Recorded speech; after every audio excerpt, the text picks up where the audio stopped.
Question number 15, there is no assertion है, there is no change in the energy of a charged particle moving in a magnetic field although a magnetic force is acting on it. Reason, work done by centripetal force is always zero. Both assertion A and reason R are true and reason R is the correct explanation of assertion A. So option A is correct. Why? Magnetic force is always perpendicular to the direction of motion of charged particle. So work done on the charged particle moving on a circular path is magnetic field is 0.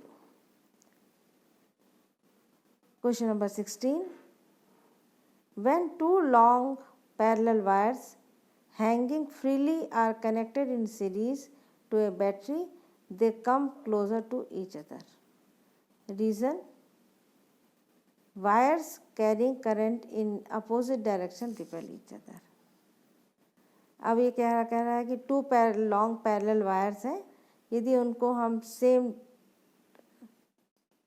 Hanging freely are connected in series, यदि हमने दोनों को series में जोड़ दिया तो दोनों में करंट का डायरेक्शन टू ए बैटरी, तो दोनों में करंट का डायरेक्शन सेम हो जाएगा, तो ये एक दूसरे को अट्रैक्ट करेंगी, so they come closer to each other, तो करेक्ट है ये assertion. And reason, wires carrying current in opposite direction repel each other, यदि टू वायर्स में हम करंट का डायरेक्शन एक दूसरे के अपोजिट रखेंगे तो ये एक दूसरे को रिपेल करेंगे. ये भी करेक्ट है, तो रीज़न और असर्शन दोनों करेक्ट हैं, बट जो रीज़न यहाँ लग रहा है वो असर्शन के लिए करेक्ट नहीं है. So reason R is not the correct explanation of assertion A. So option B is correct, option B लेना है हमको. Question number 17, assertion, in a conductor free electrons keep on moving but no magnetic force acts on a conductor in a magnetic field. Reason, force on free electron due to magnetic field always act perpendicular to its direction of motion.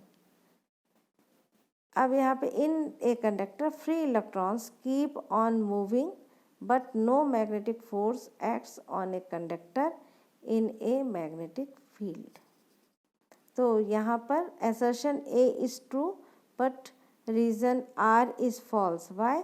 Because in a conductor the average velocity of electron is 0, hence no current flows through the conductor, hence no force acts on this conductor.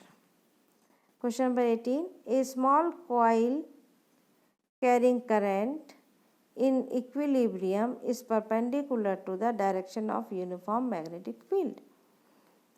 Reason, torque is maximum when plane of coil and direction of magnetic field are parallel to each other. Both assertion and reason are correct, true, but reason R is not the correct explanation of assertion A. Why? Because the torque acting on a coil is given by tau is equal to NIA B sin theta, where N is number of turns, I is current, A is area, and B is magnetic field, and theta is angle. So theta is the angle between plane of the coil and the direction of magnetic field. So when theta is equal to 90 degree, then tau is equal to 0. The coil tries to orient itself in the position, thus in equilibrium position, the coil acquires a position such that its plane makes an angle 90 degree with the direction of magnetic field. तो अब option क्या correct रहेगा? B, कि assertion ए सही है, reason are सही है, but reason ये जो है ये इस असर्शन के लिए करेक्ट एक्सप्लेनेशन नहीं है. Question number 19, a current carrying conductor experience a force in a magnetic field. Reason, the force acting on a current carrying conductor in a magnetic field is due to a interaction between magnetic field produced by a current carrying conductor and external magnetic field in which the conductor is placed. Both assertion A and reason R are true, but reason R is not the correct explanation of assertion. यहाँ पे एक current carrying conductor experience a force in a magnetic field correct है, यदि हमने magnetic field के अंदर यदि current carrying current